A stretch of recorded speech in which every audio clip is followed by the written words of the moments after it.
In 2024, the Central Indiana Police Foundation decided to begin adding chest seals to the trauma kits that it distributes throughout the state of Indiana.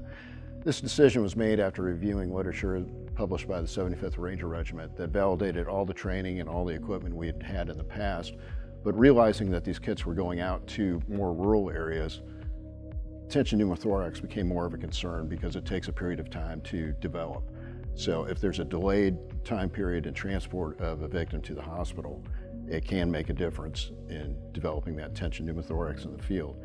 So with that in mind, we're just going to explain a little bit more about how to apply a chest seal. We've talked about the science behind it already in the prior video, but we'll get a little bit deeper into how we actually apply it and take a look at chest gunshot wounds. In this case, we have a .45 caliber handgun that was used to shoot this t-shirt and the chest underneath it. I'll put something behind it just to add a little bit of contrast, and you can see the size of the hole. As a 230 grain jacketed hollow point .45 caliber bullet. I showed you the entry wound, now I'll show you the exit wound. And this exit wound you can see is a little bit more jagged, a little larger, and if you look closely you can see that there's actually two small holes down below the larger one, and that indicates to me that likely the bullet hit a rib and then fragmented from there. So when we pull away the t-shirt, we've got a pretty small hole there. I'm going to take away my artificial skin here for just a second, and we can look underneath and we can see the entry wound as it comes into the chest wall.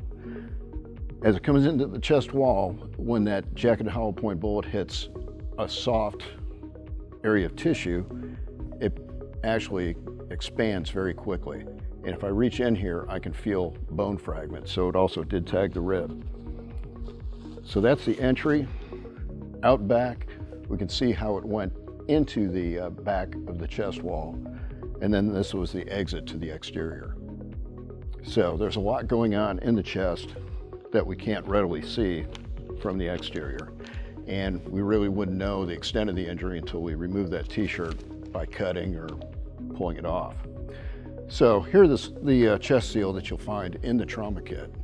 It's a hyphen chest seal, and it has a valve in it and a little cotton applicator that will allow us to clean the wound. It's not really all that necessary to wipe the wound because this hydrocell material will stick to it very readily. So what I do is I grab this red tab, and I'm wearing gloves as you would on one of these incidents to show you how sticky this is. And if you look in the center, you see basically like a wheel and spokes. This wheel in the center is the actual valve, and it will allow air to escape through these spokes, but it will not allow more air in. So hopefully the lung will push air out and reduce the impact of that tension pneumothorax. So I place this valve directly over the center of the wound. And there may not be enough contrast there because it's perfectly clear. And if I do that, if there's any air escaping from the wound, it will come out through those spokes. The wrapper will go over the back or over the exit wound. It will seal because there's material on it, but also because a person is laying on their back and they're very likely to be able to hold that in place. If we roll somebody on their left side to control their airway, it will still stay in place. Just monitor it. Now this will not fix all chest wounds. Some gunshot wounds actually seal back up, and it will require a needle thoracostomy done by a paramedic or a physician to try and remove that air. If blood is entering the chest, there's really nothing we can do for that person other than get them into surgery. But this is the best shot that we can give to somebody in the field, and it's been proven to be life-saving through multiple military engagements around the world.